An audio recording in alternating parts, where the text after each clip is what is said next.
الحمد لله وكفى والصلاة والسلام على عباده الذين اصطفى أما بعد. عن عبد الله بن عباس رضي الله تعالى عنه أن رسول الله صلى الله عليه وسلم قال: من ترك الحياة مخافة طلبهن فليس منا ما سالمناهن منذ حاربناهن، أو كما قال عليه الصلاة والسلام: صدق رسول اللہ صلی اللہ علیہ وسلم. معزز سامعین و ناظرین، جو حدیث مبارکہ میں نے آپ کے سامنے تلاوت کی ہے، اس حدیث مبارکہ میں پیارے پیغمبر صلی اللہ علیہ وسلم نے اس بات کے بارے میں ارشاد فرمایا کہ جس نے بدلے کے ڈر سے سانپوں کو نہ مارا تو وہ ہم میں سے نہیں. جس نے سانپوں کو ان کے انتقام کے خوف سے چھوڑ دیا تو فرمایا کہ ایسے آدمی کا تعلق ہم سے نہیں. اور فرمایا کہ جب سے ہم نے ان کے ساتھ دشمنی اختیار کی ہے، اس کے بعد ان سے صلح نہیں کی. حضرت ابو ہریرہ رضی اللہ تعالیٰ عنہ نے اس روایت کو یوں ذکر فرمایا ہے کہ آپ صلی اللہ علیہ وسلم نے ارشاد فرمایا: اقتلوا الحیات کلھا فمن خاف سأرہن فلیس منی، کہ تمام سانپوں کو قتل کرو، جس نے ان کے انتقام کے ڈر سے انہیں چھوڑ دیا وہ ہم میں سے نہیں. محدثین فرماتے ہیں کہ زمانہ جاہلیت میں اہل عرب کہا کرتے تھے کہ سانپوں کو قتل نہ کرو، اس لیے کہ اگر تم سانپوں کو مارو گے تو اس کا جوڑی دار آ کر کے بطور انتقام کے تمہیں ضرور ڈسے گا.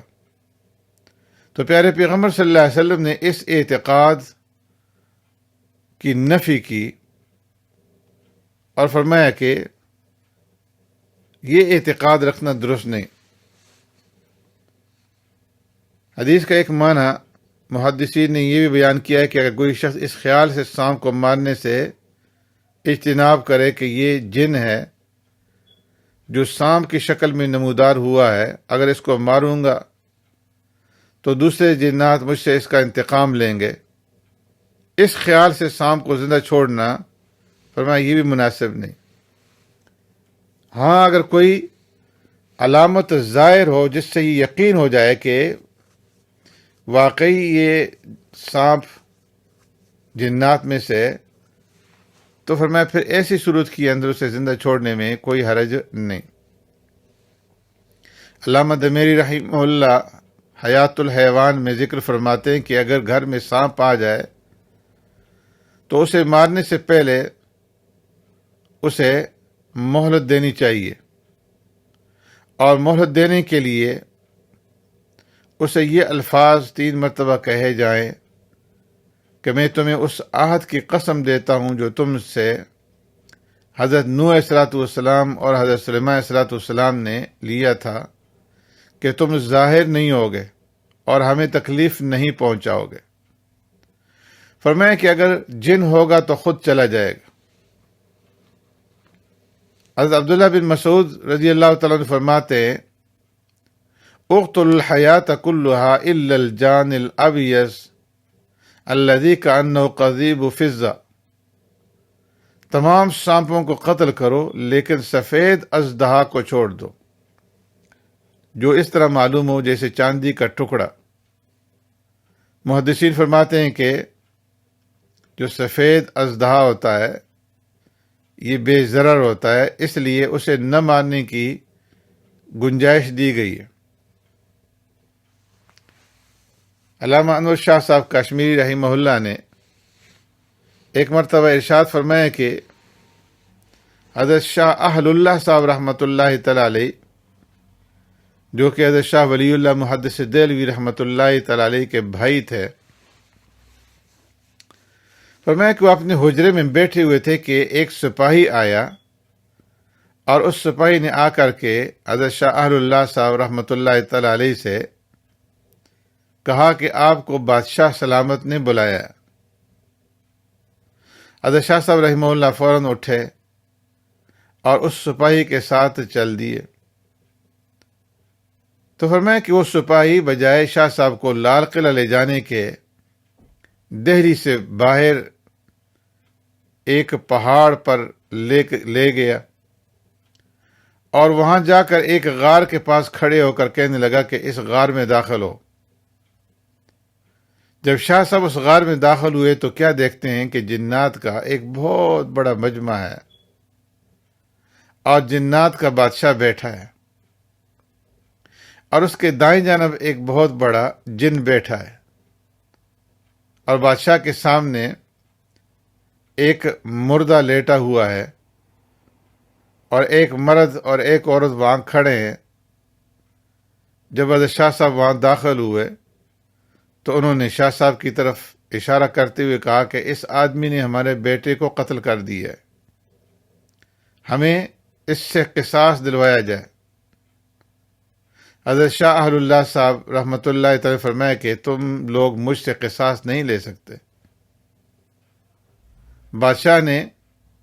اس جن سے جو ان کے دائیں طرف بیٹھا ہوا تھا پوچھا کہ کیا یہ حدیث ہے؟ تو اس جن نے کہا کہ ہاں یہ حدیث ہی ہے جو شاہ صاحب کہہ رہے ہیں۔ جب پیارے پیغمبر صلی اللہ علیہ وسلم نے یہ حدیث بیان فرمائی تھی تو میں اس وقت دربار میں پیارے پیغمبر صلی اللہ علیہ وسلم کے اس دربار کے اندر موجود تھا، حاضر تھا، اور میں نے اپنے کانوں سے اس حدیث شریف کو سنا ہے۔ حضرت شاہ اہل اللہ صاحب رحمۃ اللہ تعالی فرماتے ہیں کہ بادشاہ نے جب یہ حدیث سنی تو سن کر کے مجھے رہا کر دیا اور مجھ سے قصاص نہیں لیا۔ فرماتے ہیں کہ مجھ کو اپنے رہا ہونے کی اتنی خوشی نہیں تھی جتنی خوشی مجھے اس صحابی جن کو دیکھنے سے ہوئی۔ شاہ اللہ صاحب رحمۃ اللہ تعالی علیہ نے ان صحابی جن سے وہی حدیث سنی اور مجرم بن کر کے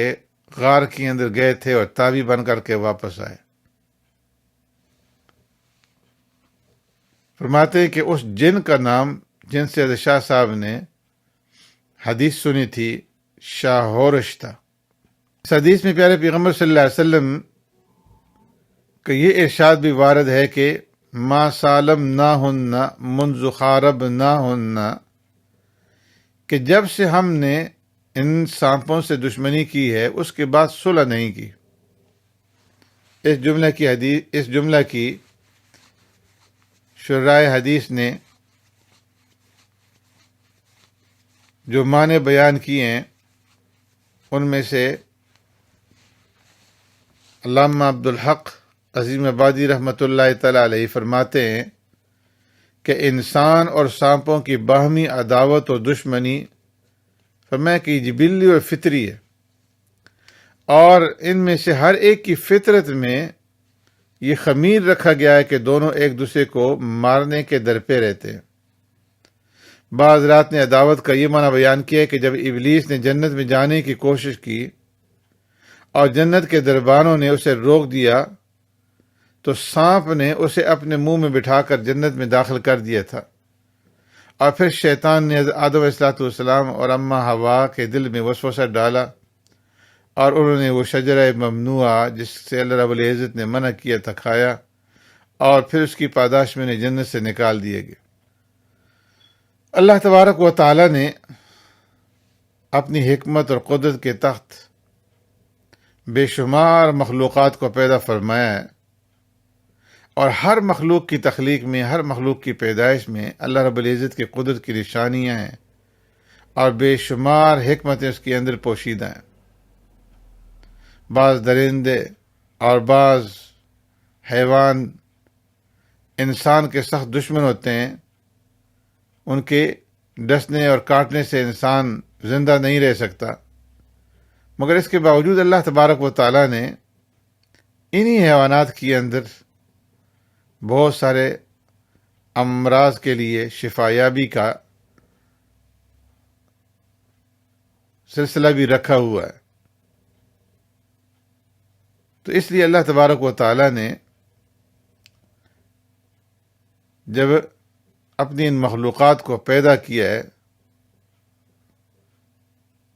تو ان کی تخلیق کا کوئی نہ کوئی مقصد ہے، اور فرمایا کہ کوئی چیز کائنات کے اندر ایسی نہیں ہے جو اللہ تبارک و تعالی نے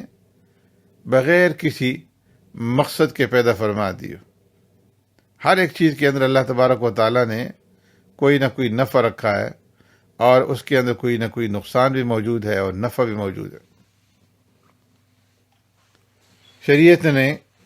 کچھ جانوروں کو قتل کرنے کا حکم دیا ہے، جیسے کہ سانپ ہیں، بچھو ہیں، اور کچھ جانوروں کے قتل کرنے سے منع فرمایا، جیسے چیونٹی ہے اور شہد کی مکھی۔ عبداللہ بن عباس رضی اللہ تعالیٰ عنہ فرماتے ہیں، نہا رسول اللہ صلی اللہ علیہ وسلم عن قتل 4 من الدواب النملة والنحلة والہدہد والسرد، کہ پیارے پیغمبر صلی اللہ علیہ وسلم نے 4 حیوانوں کے قتل سے منع فرمایا، ایک چیونٹی، دوسری شہد کی مکھی، اور تیسرا ہدہد، اور چوتھا لٹھورا۔ محدثین فرماتے ہیں کہ ان 4 جانوروں کا ذکر مثال کے طور پر ہے، اصل میں سمجھانا یہ مقصد ہے کہ جس جانور کا کھانا مقصد نہ ہو اور وہ جانور ایذا اور تکلیف نہ پہنچا رہا ہو تو اس کو قتل کرنا مناسب نہیں ہے۔ سبحانک اللہم و بحمدک، نشہد ان لا الہ الا انت، نستغفرک و نتوب الیک۔